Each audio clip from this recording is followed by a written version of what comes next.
And we have a quorum. And we have a quorum, yeah. Yep, Larry just got here as well, so we're good to go. So we'll wait for Glenn to give us, Glenn's giving us the Okay, signal. good to go. So we are good to Okay, start. good morning, everyone. I want to welcome everyone to the September 26, 2024 meeting of the Lehigh Northampton Airport Authority Finance Committee. I'd like to start today by saying that I wanted to just recognize today is one of 2 days a year that America comes together. Everyone roots for the Giants, bleep the Cowboys. I said bleep, so I did that. You're okay. Okay. Tonight, Thursday night. Yep. Cowboys. Cowboys, Giants tonight. My wife. Okay, Slovak, could you call the roll, please? Yes, sir. John Hayes. Here. Paul Anthony. Here. Ann Baum. Robert Brooks. Larry Hemberger. Ricky Gower. Here. Michael Sturshik. Here. We have a quorum? Okay, thank you. Do we have any public comment? No, sir. Okay, we'll move right into the action items then. First item on the agenda is approval of the meeting minutes of August 22nd, 2024. They were posted via Novus Agenda. I'd entertain a motion to approve. Motion by Mike, second. I'll second By Ricky. Any additions, deletions, or corrections? Hearing none, all those in favor of the subject motion indicate by saying aye. Aye. Opposed? Motion carried. Next, we have the financial statements. So, Todd. Good morning, everyone. Good morning. Saw a rainbow. Oh, no, that was Red Sox. Oh, wow. Wow, you give me a hard time about this. Wow. All right. We're past the rainbow. In case you missed it, we had a good month of August. Obviously, July was a record for us, so we didn't quite meet that. But again, another good month of 15.5 versus last year this time. So we're on a pretty good roll, over 11% year to date. Traffic moving along. You kind of see bus traffic is one of those positive things as well down there as well. So that's kind of driving, going up faster than actually the commercial aircraft there. But again, really good record, really on course for a pretty good year compared to last year as far as traffic is concerned. Just kind of looking at it here, want to remind us of when all the way at the bottom there is 2020. It seems like a long time ago. So we're obviously doing much better than we did in 2022, and obviously our old benchmark of 2019 and 2023. Comparing us to all airports, again, our throughput is more than double. Seats are a little bit better than all airports, but that throughput is obviously more than double there. Kind of seeing the same thing somewhat on the piers. Not quite as good on the throughput as far as percentage increase over the average, but still more than double. And again, our seats are above the average on the versus the pier average. For the month of August, we had a positive month. You can struggle here. Okay. You can see we had a budgeted number without cares of 214 negative. We were positive 48K. And one of the things that's in these numbers, I think I mentioned it last month, we put in this GASB 101 for these compensated absences.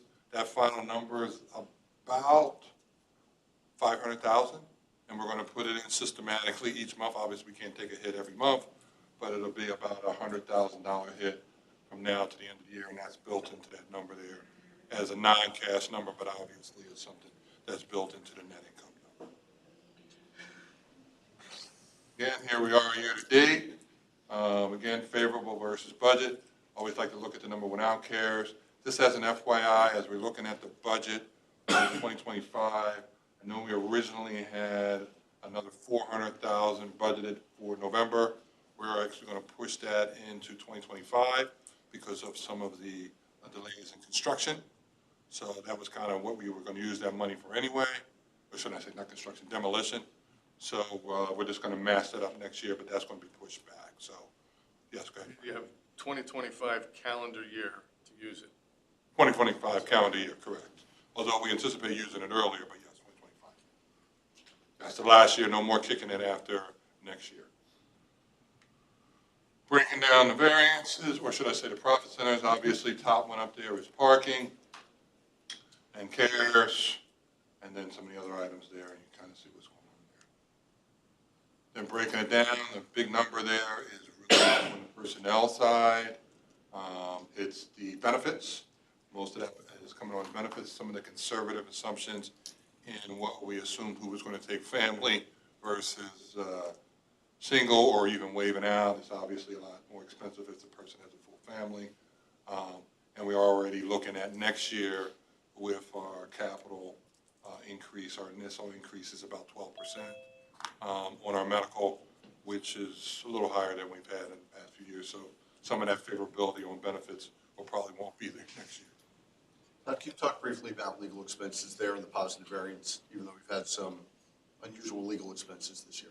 Yeah, even though we've had some down at the bottom there, legal there, because those were the questions we had in our pre-meeting, even though we have some additional expenses, they really haven't really hurt us as far as budget-wise. We had a lot of those things budgeted in our expenses, but they aren't as high as we anticipated through year to date. So that's good. Don't get too excited there, Elizabeth. We're not. Yeah, no, yeah. On the legal services, do we break out the connector project versus normal business on the legal services?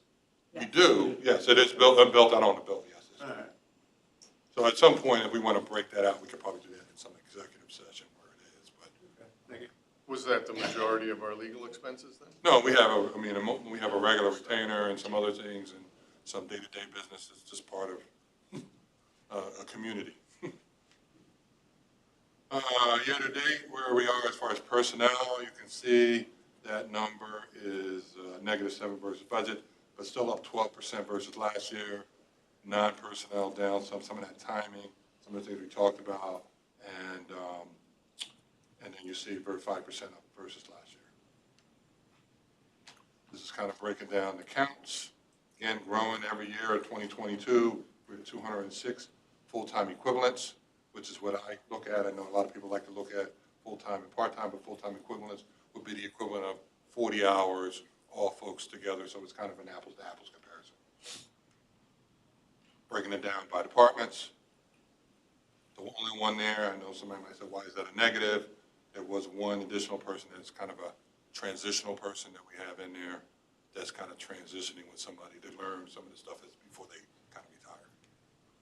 Breaking down our cash, and this is kind of where we are now. It'll probably change something next month as we get into what we think with some of our budget stuff and some of those initial numbers on the cash when we get some final numbers. This is kind of our early estimate on cash we talk about for next year, January and February. Obviously, the rest of this year, I'm pretty confident with some of these numbers might get pushed back by timing. Capital is always one of those numbers that we tweak from month to month that's based on timing.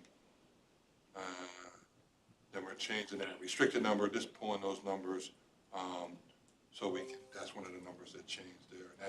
And just for folks that don't speak restricted and non-restricted, we have certain grants and certain monies and certain funds when we sold some of these properties that we can only use. So when it's in that bucket, which is, my goal is to get everything out of that bucket so we can spend it on whatever we want. But when it's in that bucket, it can only be spent on certain things.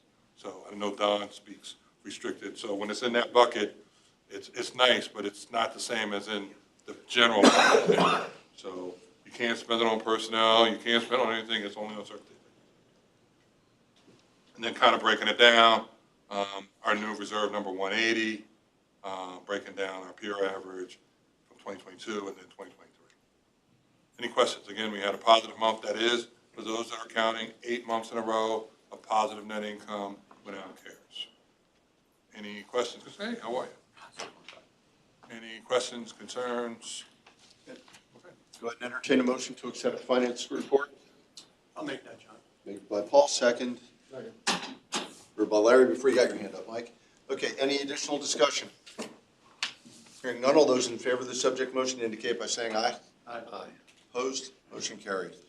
Okay, we're going to go a little bit differently on the agenda at this point. We have Kevin Reed, bond counsel from Kingsbury, on the screen. And we have an item in regard to the financing for the Connector Bridge project, which warrants executive session.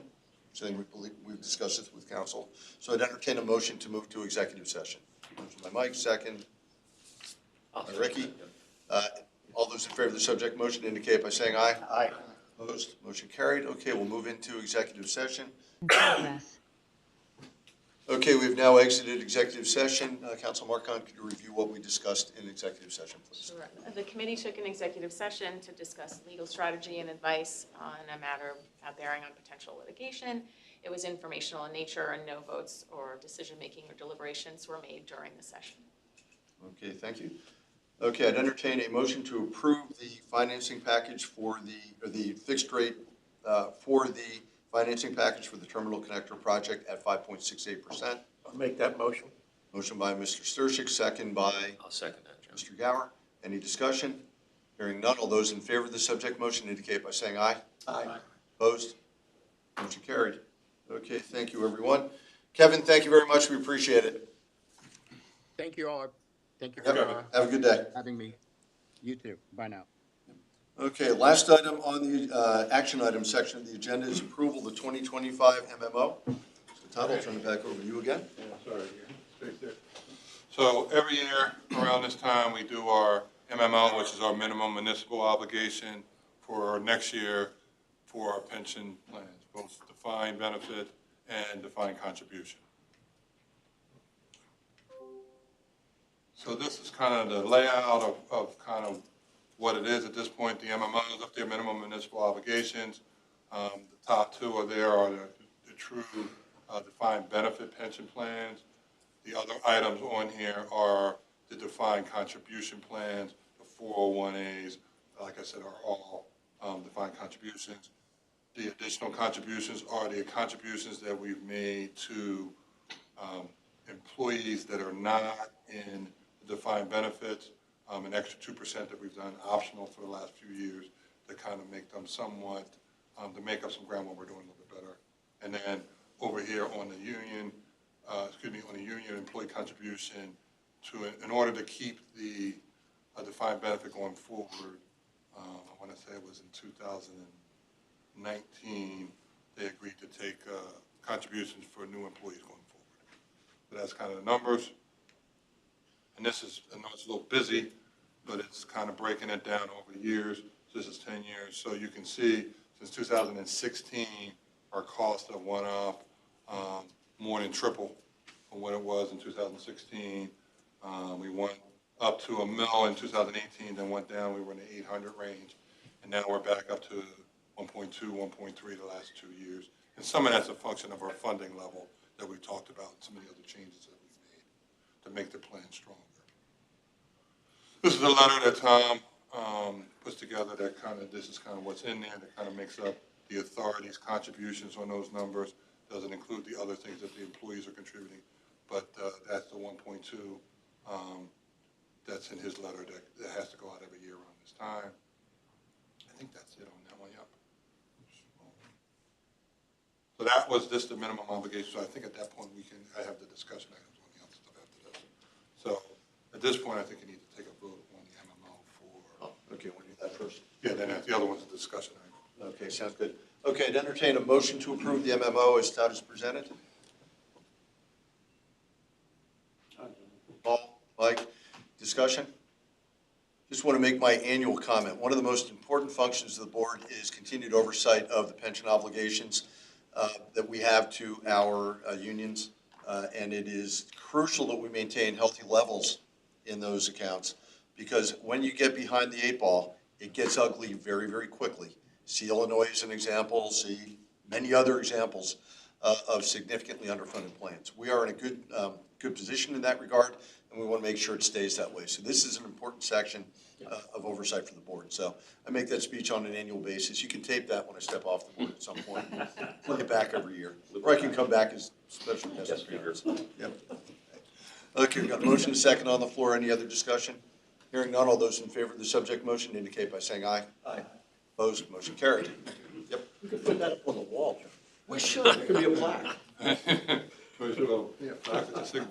So every, I think the last 3 years now, we do an employee workshop the first week of September to kind of work through with our employees, representatives from all the unions. We have retiree reps, non-union reps, just to come in the room. We recorded, just to kind of have a really good discussion about the pension plan and strategy to really help them out.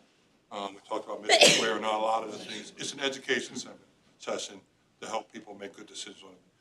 This year, prior to, we did it on Friday, I believe it was the 6th, the day before Mission Square, and we talked about Mission Square coming in and doing their presentations. They were here the day before, and they did, I think, a full day of one-on-ones where they meet with individual employees. They were on site for that. And they also did a lunch webinar the day before. So, and they were still here on Friday when we had the full session. So we have presentations by principal who does the administration, the actuaries were here to kind of talk through some of the numbers, John Kateski who does some of our investment, and Mission Square that helps employees with some of their stuff. So it's a really good thing. So this is John. I just kind of give you a couple of highlights. This is John Kateski. You've all met him. This is one of his slides from the presentation here. Just really trying to talk to folks about the education of things they can control and what they can't control, and just kind of getting them to understand. And I will say, this was probably our best session that we've had. We had a lot of engagement from employees at this time, probably the most we've ever had. And I think one of the things that contributed to it, we had one of our former retired employees participate, and he was like, did you know this? Did you know this? So he was bringing up stuff that they hadn't thought about, and it kind of got the conversation going. So it was a really good conversation. This is one I thought was good, one of his in there, wearing on to election time there, red or blue, and his point was, doesn't matter, market goes up, whether it's red or blue, the market's going up, regardless of who's in there. I thought that was a great slide. Then the defined benefit overview, there's about 19.3 million in assets. I believe that was as of the end of July for that one. We use about a 60-40 mix between equity and fixed income. And we've talked about reducing the actual rate of return from, I think, what we were at, 8. It was over 8 at one point. It was over 8. 8.5? I don't know if it was 8.5. I think we were at 8.5, yeah. Okay. So over the years, we went from 8.5 to 7.25, which makes the plan stronger because obviously, if you're at 8.5, you have to earn 8.5 every year. It's like running uphill all the time. Well, what it does is it allows you to put fewer assets into the plan because of the higher rate of return assumption. And then when you don't hit the rate of return assumption, you're underfunded. Right, exactly. Yeah. So, but again, it gives you some breathing room. And we talked about it because, you know, just so for people that don't speak actuary, if we raise this number to 8.5, 9, we're well over 100% funding. But is that a realistic number that we can obtain each and every year? So the fact that we had a pretty good number, 7.25, and we're using the latest mortality tables, which was a big adjustment last time. I think our funds, that is fairly well funded at this point. And I would add to that the voluntary contributions we've made as well. Yes, we made the voluntary Bolster contributions. assets. And we've made voluntary contributions up until the last 2 years when the number went up, and we have to make the number at this point. Yep. And this is just kind of breaking down our investment policy and then just kind of breaking down 40% large, over here at our targets there, and then there's a range. Obviously, can't be exactly there all the time, but that's just the range and how it plays out. And both plans have the exact same target. It's just some timing there with some of the cash and some of the other things as far as paying out the benefits. That's why there's a little bit different return. But if you look at them, they're neck and neck. It's just a little timing. So they're exactly invested the same way. It's just some of the timing with some of the cash that changes some of the return slightly. You can see it up here. This was through July when they gave it here. You can see down at the bottom there. And I think John mentioned when we had our call that this has been a really volatile year as far as the market is concerned. But overall, if you look at where we are through July, we were 9.5% versus our target at 9.3. And then if you look down at the bottom there, through August, it was a good month of August, the union was 11.6, the non-union was 11.5 versus our target 11.2. And again, that slight variance is just something in the cash. They both invested the same way. So it's no big deal. But again, that just means, going back to what we said earlier, if you're at 11, and if you look at that here, look over here, right there, when I'm pointing at that 10-year number, kind of the points we've been talking about, that 10-year number is at 7. And what's our number? 7.25. So that shows you long-term, we're really close to that 7.25, but 5 years we're there, 3 years not so much. You kind of get the gist that if that number was 8, 8.5, obviously it would be a tougher nut to crack. Are you gonna start pushing down to 7, John? You had pushed for 7.25 for how many years? Maybe 6. We'll see. I can live at 7.25. I'd like 7 better, but I can live at 7.25. It is, for the reasons Todd just outlined. And when I do my own personal planning, I use 6. So I want to be surprised on the upside. But I do recognize the realities of the amount of MMO that creates and the demonstrated track record we have of making voluntary contributions when we can as well. So we'll keep a healthy plan and keep an eye on it. Right. And again, I think to John's point, we really care about maintaining a healthy level in this plan. Yep. And we've done a couple of things. We've attacked it from multiple ways, lowering the rate of return, updating the mortality tables, and making additional contributions. So again, it's all good stuff that we're doing to make sure that plan is healthy. Because again, that's the promise that we've made to our employees. Yeah. You know, that's our integrity as a board and as management. We promise folks certain things, and we want to make sure that it's there when they go to collect on it. Kind of see there, I mean, I know we talked about the target date funds that are in there as well, but this is the defined benefits we have, the 3. The 401As are company money, 457s are employee money. That's just probably the best way to look at it. And it's the same lineup for either one. So here's just kind of where the money is at this point and all these things here. Okay. And you'll see that that one down there, that 401A for the non-union, that number is going to go up because new hires are going in there instead of the regular pension. So this number is going to keep going up because they're not going into the true pension, as people call them. They're going, or defined benefit is probably a better way to say it. They're going into the defined contribution. And this, I know it's another busy slide, but this kind of getting you a feel of where of all the money is that makes up that number here. And the nice thing is diverse. People are taking advantage of all these things. We have the stuff with Mission Square on site. And again, I know we talked about the target funds. They're in there. Those are the Fidelity Freedom ones, the different ones at 5-year brackets that people are taking. That becomes a default plan for new employees. They go there on an assumed rate that they will retire at age 65.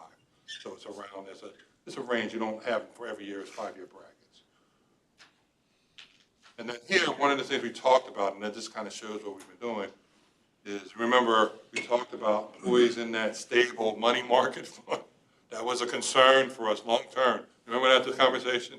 And you can see in 2020, it was almost half of the folks were in the money market fund, and now we're down to 26%.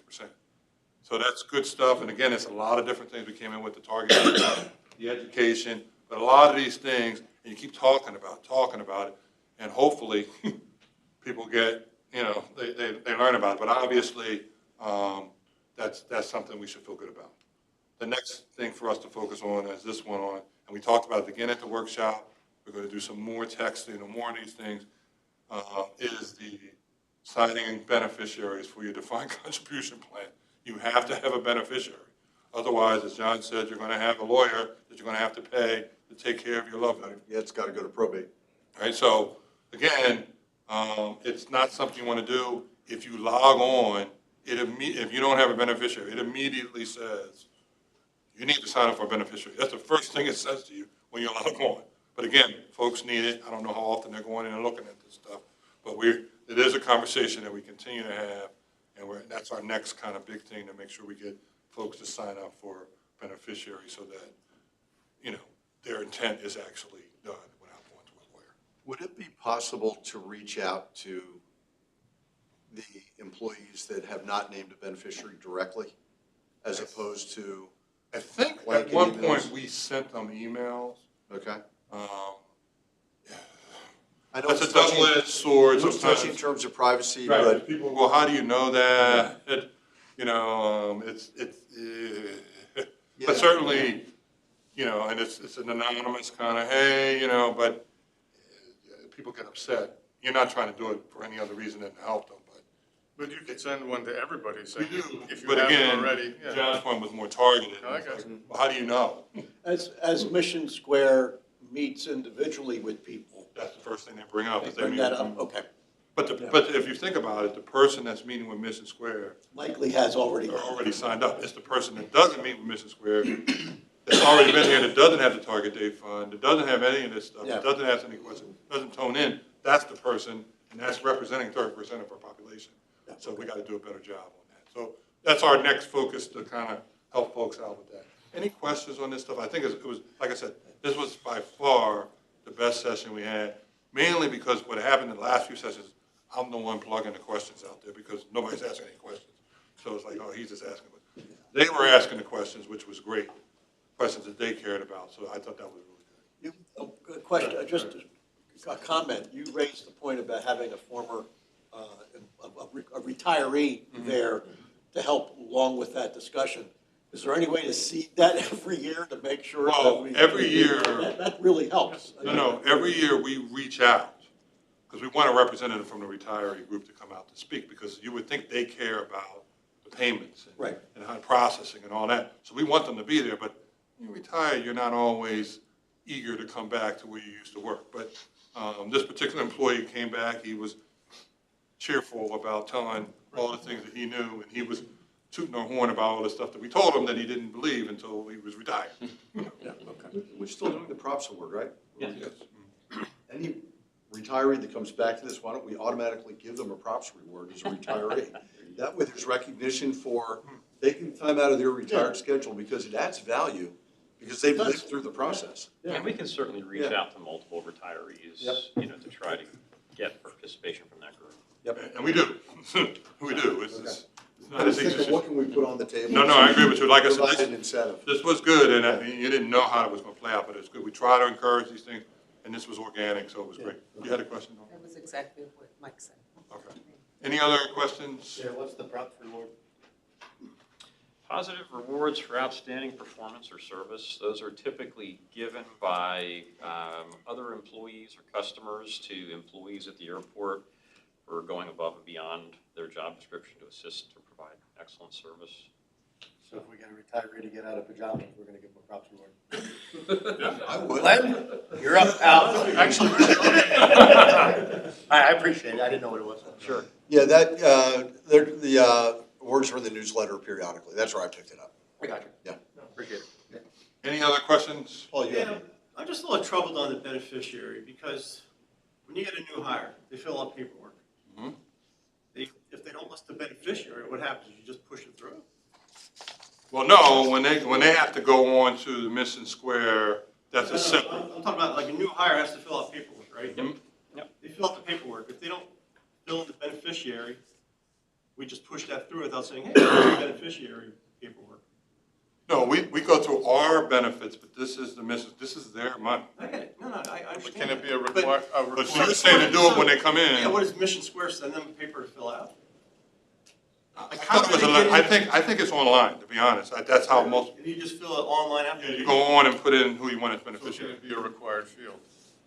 I mean, we can certainly. I'm just saying though that it probably can't require it, but. for No, I us, understand your it's a new point. hire, hey, your paperwork's not, or we use Empower, hey, Empower, get back, the paperwork's not completed. And then we go back to the member and say, hey, you didn't complete your paperwork. To me, it's a simple step. I mean, 1/3 of our employees don't have a beneficiary. Yeah, that's bad. That is a lot. And I mean, we're improving, but it's only 7%, over 3 years. And we don't know the demographic of that 30%, that could be legacy too. Well, and the other part is when there's a lifestyle change, if they don't update the beneficiary, we don't know, but again, it's If just, they don't it's have work. another. No, I mean, Yeah. we'll certainly look into it. Any ideas you have, that's why we bring it up, because we want that number to be zero. Right? Yeah. I mean, we No, want it to be zero, that's the goal. Now, we don't know who didn't name a beneficiary. We just know the aggregate number. Mission Square knows the yeah, names. Mission Square, I Now, know. Mission Yes. Square has the names, and when they meet with folks, but again, Yeah. the person that's meeting with them, they're gonna say, Yeah. you need a beneficiary. It's the person that's not meeting with them, that's not engaged. And to Tom's point, some of this is legacy for the new hires.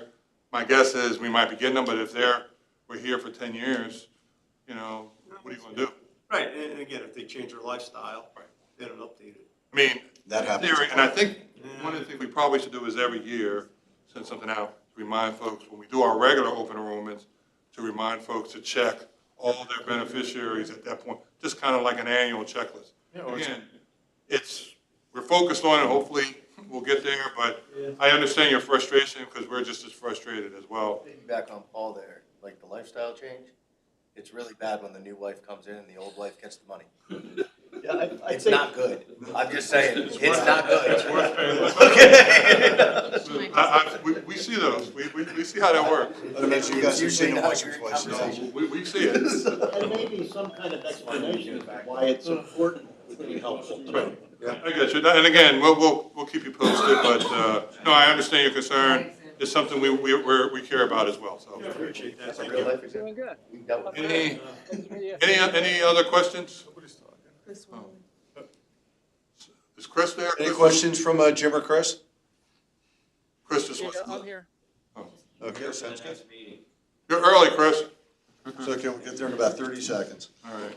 Okay, Todd, thank you very much. Appreciate it. Good presentation. Okay, does anyone have any new business to bring before the committee today? Hearing none, entertain a motion to adjourn. Motion, we're done. Thank you, everyone. Business committee next. You get out of Glenn's chair here. No. I was just sitting here for that committee. Okay. All right. Welcome to September 26th, 2024 Business Committee meeting. I'd like to call the meeting to order so that you can help you. John Gutschall. Here. Justin Grimshaw. James Irwin. I saw him on the computer. He's up there. Okay. Ron Heckman. Frank Facciano. Here. Jonathan Strauss. Christopher Worley. Christopher's up there too. Here. We have a quorum. All right, thank you. Is there any public comment? No. All right. Action items, we need a motion to approve the meeting minutes for August 22nd, 2024. Frank? Justin, seconds. All right, thank you. Any comments, changes? None? All right, motion passes. I turn it over to Ryan to discuss the ADE taxiway rehabilitation project. Thank you, Don. Morning, everybody. Morning. Keep it short and sweet. Only have one approval item versus the 4 or so from last month, so hopefully this will be pretty simple.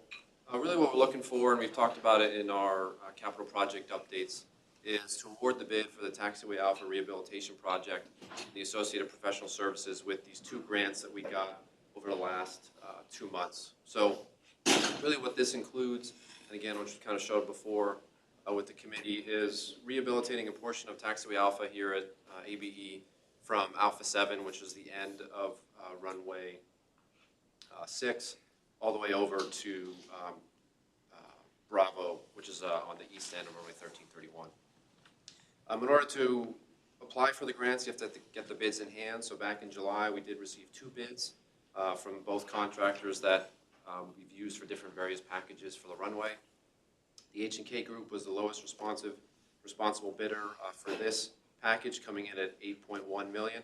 And you can basically see the breakout of the grants. Really the only reason we got 2 grants is one was from the traditional AIP, Airport Improvement Program bucket, which includes our around $3.1 million of entitlements and discretionary funding that we get from the FAA. And then the bill, which is the 122 grant, is that bipartisan infrastructure law. That's additional money that we got allocated to projects. So you can see the split there. Basically our share of each of those for the one grants, just over $300,000, and the other one's around $230,000.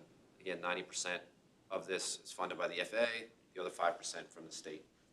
So we really anticipate starting construction next year, just working through some of the administrative paperwork, documentation. If we pushed it, we probably could start this year, but with finalizing some of the work we're doing with the runway, it makes sense to just wait until the spring of next year. And again, really this includes the associated professional services required for the federal and state regulations, construction standards, inspections, construction management. So really looking for approval to award the bid to H&K Group in the amount of $8,118,509.37, and then approve the associated professional services with our consultant ADCI in the amount of $2,637,003, again for those 2 grants that are listed there. All right, I need a motion to approve the bid from H&K AIP. I have a, yeah, I have a question. Do we know who their subs are gonna be? If you go up to the scope of work that you had up above, Includes lighting, yep. right, but HEK doesn't do lighting, so do we know who their subs are? Yeah, so they're using Bruce Amerilis, the same one that's been contractor using it? that's been, Okay. yep, on all the. Yep, they've been doing a lot of runway around here. Just Yep. wondering. Yep. Any further discussion? Can I get a motion? I'll make that motion. Justin, can I get a second?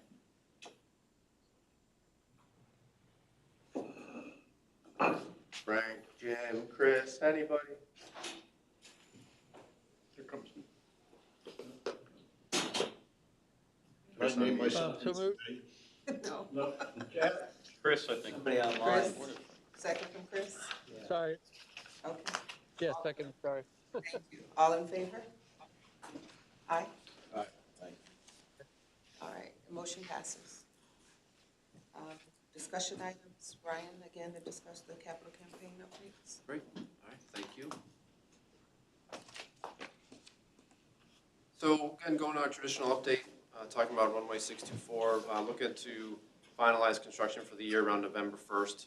But you can see really where we've been working with the light blue, really from the west and across, as we've kind of talked about before. Again, package 4, still have this up really just during the closeout phase. We're working through the final documentation to get our final 10% from the FAA. In terms of package 5, as I mentioned, looking to begin winter shutdown November 1st, so really trying to clean up the airfield before we get to that point. Really just some final grading and seating, LED edge lighting continuing to go in. The FAA Mauser system, which is that approach lighting system, is still out of service, but we're waiting for, really the FAA is coordinating the October flight check to get that back up and running, again, prior to the winter, when we really need it with some of the inclement weather that we get around here. This is what we just talked about with Taxiway Alpha. Again, you can see in blue, those are the sections that grant component of the grant funds include. Again, looking to start that next spring. The cargo or Northside Logistics and Cargo Complex, again, right from last month, we did receive the environmental approval or the finding of no significant impact in terms of what the FAA provides. Really at this point, reviewing the conceptual layout, having our monthly FHWA coordination calls, working through the draft grant agreement. But really in terms of where we are, the air side, which includes the apron and the taxiway, is working through 60% design, and then we're currently reviewing a lot of the other land side and building scopes as part of the project to keep that moving. So more to come as we go. Again, you can see some of the grant funding that we have as we work through schedule, budget, timeframe components there. Parking garage, again, as we've talked about, really the biggest thing here is we received the draft proposal scope of services last week, so we're looking at that, seeing what that entails, and then coordinating, again, updating the committee, during budget time as well with what we're looking to do there. Government building demolition, again, from the approvals last month, really what we're doing, we're looking to do is to start the pre-demolition electrical work, anticipated to begin in November. Building demolition will follow, weather dependent, based on ensuring that we protect that basement portion of the government building. So even if they are demolishing during the winter, we're not causing any water issues in the existing space. So kind of coordinating that currently, and looking to submit permits with the township. Again, logistics of the site, getting all that set up to get that project moving. Air handler unit, again, we got this approval last month as well. The notice of awards were sent to the contractors, looking to start construction late October, potentially early November. As we talked about before, the biggest piece was the air handler unit in terms of timing. That's looking to be here middle of November, which is why we're looking to start end of October or early November. A project kickoff meeting is scheduled for the 4th of October, again with our construction management team, internal project manager, and all of the contractors to really get that moving. Same thing, got to submit for permits with the township to coordinate phasing because there's some spaces that need to be inspected before the final is completed, so working through those components. This project we've talked about before, really as things come up. This is our comprehensive paving. So it's that on-call, basically paving contract that we have. So the picture on the left is basically the access road to Hangar 7. By the end of October, we're looking to phase that rehabilitation, really just a 2-inch mill and overlay, really based on the condition of the pavement, going into and out of the, basically it's Hangar 7 and 10, coming on the north side there. Phase 2, which is really going to start early November, again, weather dependent, once the runway's 624 construction is complete, is the vehicle service road, which wraps around runway 1331. And the reason we need to wait until 64 is complete is because 1331 will be closed during that duration. So we obviously don't want any impacts to 624. So you kind of see the areas in red. Really, they have to reconstruct the area just because the pavement has failed in some areas, and then the green is just the 2-inch mill and overlay. But just kind of wanted to highlight, one of the main reasons we did this comprehensive paving contract is, again, to work with our contractors. There's 2 of them we have, H&K, which we just talked about for the taxiway, and Barker and Barker. So you can see on the right, the engineer's estimate for both those pieces is about $550,000, based on the timing of really the work for H&K to do the work before the end of the year. We're about $307,000. So again, that's always good working with the contractors to get what we need done, especially when there's a savings behind it. Talked about this before, not our project, but just to update the committee. The Beta Technologies project with that electric aircraft charger. The permits were submitted to the township this week, so just waiting on that, and we'll know more when they're going to start, again, sometime late October once they get those approvals. How many electric aircraft are out there? Not many, but it's starting. So moving to Queen City, the lighting replacement project, again, this started back in July, looking to complete it end of October, really early November. The dual runway closures have been completed. Most of the lights have actually already been installed. We're actually doing testing now to try and get the runway back up in service with the existing vault, and then we're really waiting in October to get the new electrical vault to get that all charged. But as of right now, like I said, all of the new signage and lighting has been installed, and they're kind of working through some of the testing there. Also, I think we mentioned this last month, Taxiway Alpha feasibility study at Queen City. Really the premise of this is the Taxiway Alpha, which is parallel to a primary 725 at Queen City, needs to be rehabilitated, but it currently doesn't meet the FAA standards for runway taxiway separation. So we need to evaluate that, work with the FAA on what the feasibility is to relocate it and reconstruct it, or just rehabilitate it where it is today. So working through that as well. How far would you definitely to move it to be in compliance? About 35, 40 feet, 40 feet. So biggest thing there is, you have some drainage swales, and actually the one benefit is we don't currently have taxiway edge lighting, so you don't have to relocate that, but we're gonna put it in new regardless. So that might actually help the cost when we get to that analysis. So good question. Really added Braden Air Park. We maybe talked about this a little bit before, but we did receive notice of a tentative allocation for $975,000 from the state, really to replace and upgrade all of the, some existing, not all of it's there today, but really the runway edge and lighting, and then the PAPI system, which is a precision approach path indicator, really tells pilots where they are in the glide slope in terms of landing. So Braden Air Park's a non-visual, or it's a visual runway, non-precision approach, so having that lighting just helps pilots really access the airfield safely. So really looking to start that up in October. Again, coordinating with PennDOT consultants to really keep that project moving. Hopefully start construction next fall. Updated this a little bit from last month, but you can kind of see the projects that we just talked about with the Taxiway Alpha, the approvals from last month getting on there as well. So continue to update those as we go. And again, as we mentioned, really that package 4, why we show it is because we're waiting on that final grant receipt. Once we get that, again, that project will come off. I believe that's it. Happy to answer any questions. Any questions? Thank you, Ryan. Thank you. All right, is there any new business? No need for an executive session, and I just need a motion to adjourn. That's it. Thank you. call to order the meeting of the Executive Committee. Would you call the roll, please?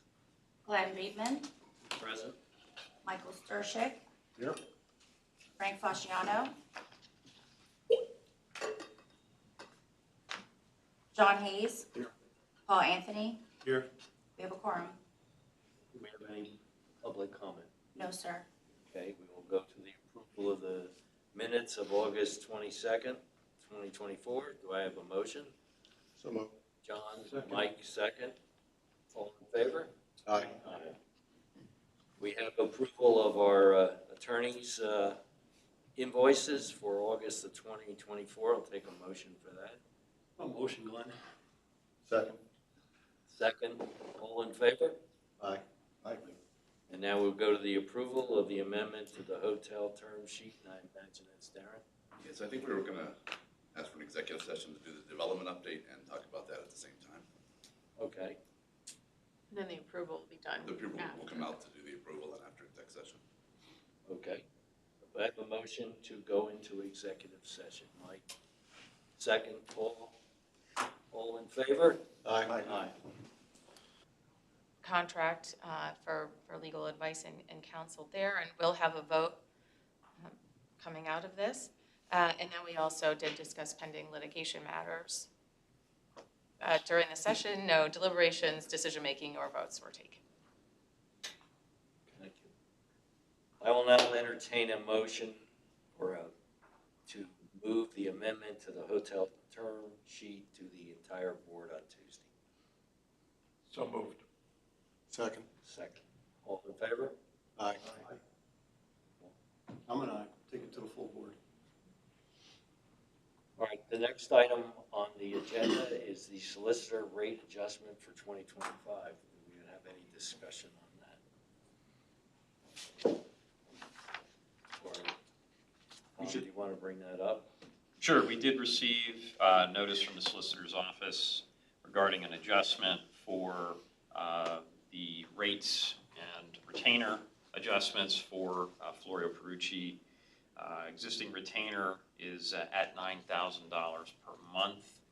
That has been the case for about 10 years, and I think there's been no fee adjustment in that time.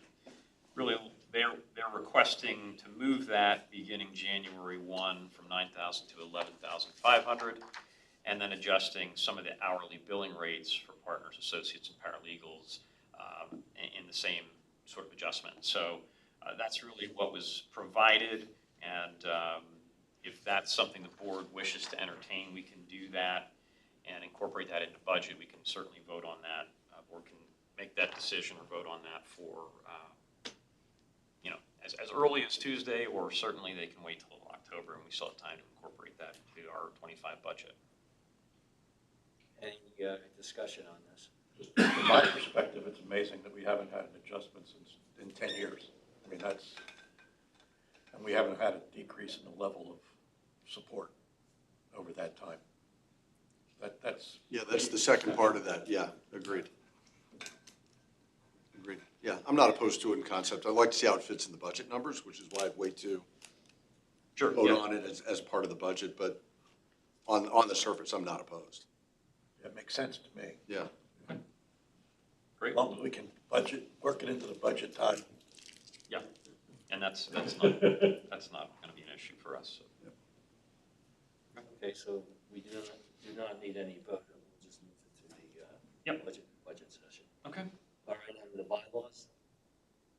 Next item. Elizabeth, do you want to mention anything on that? So, as you know, we did a comprehensive bylaws review, and there's a every 5 years good governance goal there to just review and renew and make any proposed changes to the bylaws at those intervals. It's been 5 years. For a full review, it has Yeah. been. We did An amendment last year. We did the conflicts provision Okay, that's last what year, I'm- and then in Wondering working what that through was. that, it reminded us to, let's go ahead and just take a look Five-year overall. Okay. And so I sent a red line to everyone to look over, and working with the chair and with Tom on that. So most of it is not substantive. There's a little bit of substantive changes. Again, everything is tracked and explained. There's some comments. And so I invite the entire board, anyone to bring any changes, questions, comments to my attention. And then we can incorporate that into the changes that will be then voted upon and accepted in October. So you have until October 4th to respond to me so that any changes can be incorporated into the draft that you will, or the final, that you will see within 3 weeks of the board meeting for the vote. I have a procedural question.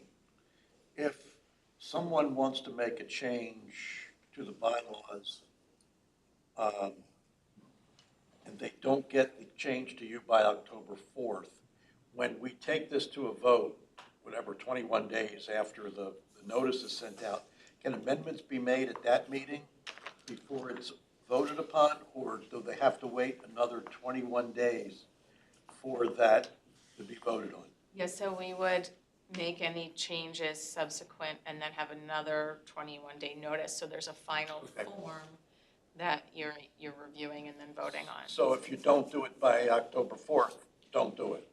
If we want to get it approved. If you want to get it approved at October 29th, yes, correct. Thank you. Any other points?